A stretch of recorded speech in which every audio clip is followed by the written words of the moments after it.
તો આજના વિડીયોમાં આપણે વાત કરીશું ગુજરાત પોલીસના મુખ્ય વિભાગો જેમ કે બિન હથિયારી કોન્સ્ટેબલ, હથિયારી કોન્સ્ટેબલ, SRPF વિશે અને જેલ સિપાઈ વિશે બીજા વિડીયોમાં આપણે વાત કરવાના છે। તો હજી સુધી આપણી ચેનલ પર સબસ્ક્રાઇબ ન કરેલી તો સબસ્ક્રાઇબ કરી નોટિફિકેશન ઓન રાખજો।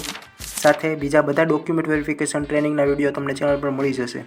તો આપણે ઓલરેડી PSI અને કોન્સ્ટેબલના પગાર વિશે વિડીયો બનાવેલો છે, સાથે એમની મળતી રજાઓ પણ સેમ જ હોય છે કોન્સ્ટેબલમાં।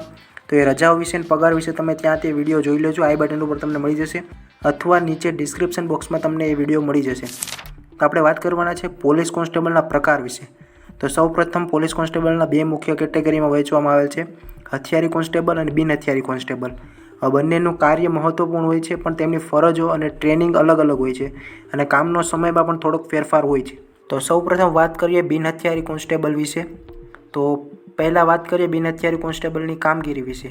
તો એમની કામગીરીમાં સૌપ્રથમ એમને કામ માટે પોલીસ સ્ટેશન હોય છે અથવા ટ્રાફિક પોઈન્ટ, ચેકપોસ્ટ, VIP મુવમેન્ટમાં ડ્યુટી હોય છે, હોસ્પિટલ, કોર્ટ, સરકારી ઓફિસમાં બંદોબસ્તમાં।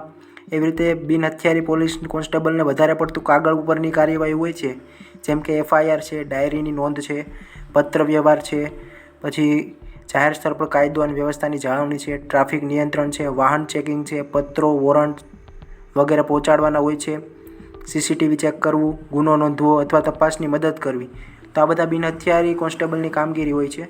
અને એમના જોબના સમયની વાત કરીએ તો સામાન્ય રીતે 8 કલાકની ડ્યુટી હોવી જોઈએ, પણ વાસ્તવમાં ઘણીવાર 10 થી 12 કલાક પણ થતી હોય છે। ખાસ કરીને મોટા કાર્યક્રમ અને VIP વિઝિટ તહેવાર દરમિયાન 10 થી 12 કલાકની એની કામગીરી હોય છે।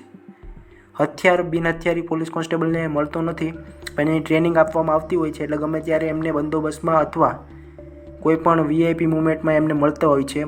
તેવી રીતે બિન હથિયારીમાંથી પ્રમોશન પણ તમારું બિન હથિયારી તરીકે થતું હોય છે। તો હવે મિત્રો આપણે વાત કરીએ હથિયારી કોન્સ્ટેબલ વિશે। તો હથિયારી કોન્સ્ટેબલની કામગીરીની વાત કરીએ આપણે, જેમ કે SRP ગ્રુપ હોય છે, તો એમાં હથિયાર પોલીસ રિઝર્વ હોય છે, કોમ્પ્લેક્સ ઓપરેશન્સ, ઘાટ વિસ્તાર, નક્સલ પ્રભાવિત વિસ્તાર, વિશેષ બંદોબસ્ત છે, જેલ સુરક્ષા છે, VIP સુરક્ષા છે, કોર્ટ સુરક્ષા છે, કોર્ટમાં કોઈ મુજરિમ હોય, કોઈ ગુનાખોરી હોય તો એને દાખલ ત્યાં લઈ જવા પાછા ફરી લાવવા, એ કામગીરી હથિયારી પોલીસ કોન્સ્ટેબલની હોય છે। સાથે એમના કાર્યની વાત કરીએ તો એમને હથિયાર સાથે બંદોબસ્તમાં રાખવામાં આવે છે। કોઈ પણ હુલ્લડ કે દમન કરવો તો એમને માટે હથિયાર એમને આપવામાં આવે છે। એવું કોઈ દમન કે અથવા હુલ્લડ થયું હોય તો હથિયાર એમની પાસે હોય છે। તો હવે હથિયારી કોન્સ્ટેબલની કામગીરી વિશે આપણે વાત કરીએ તો એમની પાસે હથિયાર હોય છે બંદોબસ્તમાં, સાથે એમની પાસે ઝોનલ પેટ્રોલિંગ, અગાઉથી સૂચિત ઓપરેશન માટે એમને તૈયાર કરવામાં આવ્યા હોય છે। હથિયારની કામગીરીનું ટ્રેનિંગ અને પ્રેક્ટિસ એમને આપવામાં આવેલી હોય છે, જ્યારે બિન હથિયારીને એટલી બધી પ્રેક્ટિસ આપવામાં આવતી નથી। એમને કાગળ પર કામગીરી માટે કમ્પ્યુટર બેઝ કામ અને લો કાયદો વધારે પડતું શીખવાડવામાં આવે છે। તો એવી રીતે આરામ આપવાનો સમય આ લોકોને ઓછો હોય છે હથિયારી કોન્સ્ટેબલને। સાથે એમની તૈનાતી પોઝિશન ઉપર એમને વધારે પડતું હાજર રહેવું પડતું હોય છે। અને જોબનો સમયની વાત કરીએ તો શિફ્ટ સિસ્ટમ કામ કરતી હોય છે, પણ 8 કલાક જ નહીં પરંતુ ઘણીવાર 12 કલાક સુધી પણ એમને સ્ટેન્ડ બાય રહેવું પડે છે। VIPની સુરક્ષામાં વધારે પડતું 24/7 રાઉન્ડ ધ ક્લોક ડ્યુટી રહેતી હોય છે એમની। ખાસ કરીને એમને હથિયાર મળતું હોય છે, હથિયાર તરીકે રાઇફલ, કાર્બાઇન, સ્ટેનગન, રિવોલ્વર વગેરે આપવામાં આવે છે। યુનિફોર્મમાં સ્પેશિયલ જેકેટ, હેલ્મેટ, શિલ્ડ પણ એમને મળતી હોય છે। તો એવી રીતે હથિયારી પોલીસ કોન્સ્ટેબલની કામગીરી અઘરી હોય છે, સાથે એમને ફરજ પર હાજર રહેવું ફરજિયાત હોય છે। એવી રીતે બિન હથિયારી પોલીસ કોન્સ્ટેબલમાં ફરજ પર હાજર રહેવું ફરજિયાત હોય છે, પણ હથિયારી કોન્સ્ટેબલ એવી ડ્યુટી છે કે જેમાં તમે તૈયારી સાથે કરી શકો છો। આગળ તમારે તૈયારી કરવાની વિચાર હોય તો હથિયારી લેવાય, અને બિન હથિયારીમાં તમારે વધારે પડતું કામગીરી વધુ હોય છે, શીખવા તમને વધુ મળતું હોય છે, તેના માટે તમારે વાંચવા માટે સમય મળતો હોય છે, પણ ઓછો મળતો હોય છે। ત્યારબાદ એક કેડર આવે છે SRPF, કે જેમાં ખાસ કરીને કંઈની કામગીરી હોય છે હુલ્લડો, રમખાણ કાબૂ કરો, મોટા કાર્યક્રમોમાં કાયદો વ્યવસ્થાની જાળવણી, VVIP સુરક્ષા, કુદરતી આપત્તિમાં બચાવ કાર્ય, કોમ્બિંગ ઓપરેશન અને આંતરિક સુરક્ષા। તો તમે કેડર પસંદગી કરો છો તો એમાં તમારે છેલ્લે કટ ઓફમાં તમારે કાંઈ વારો ન આવે તો SRPF અને જેલ સિપાઈમાં વારો આવી જતો હોય છે ઘણીવાર।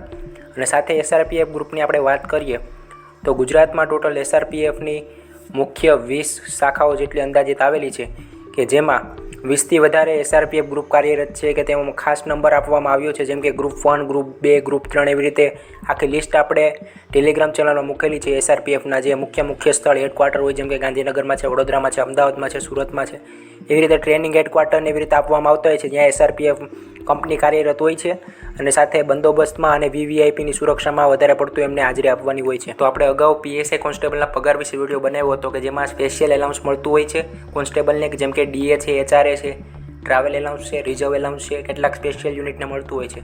તો આવી રીતે રિસ્કવાળી જેટલી જોબ હોય એમાં એમને પગારમાં થોડોક વધારો થતો હોય છે, જેમ કે તલાટીમાં પગાર ઓછો છે એની સરખામણીમાં કોન્સ્ટેબલ અને બિન હથિયારી કોન્સ્ટેબલનો પગાર વધુ છે, સાથે એમને આવા ભથ્થા પણ મળતા હોય છે.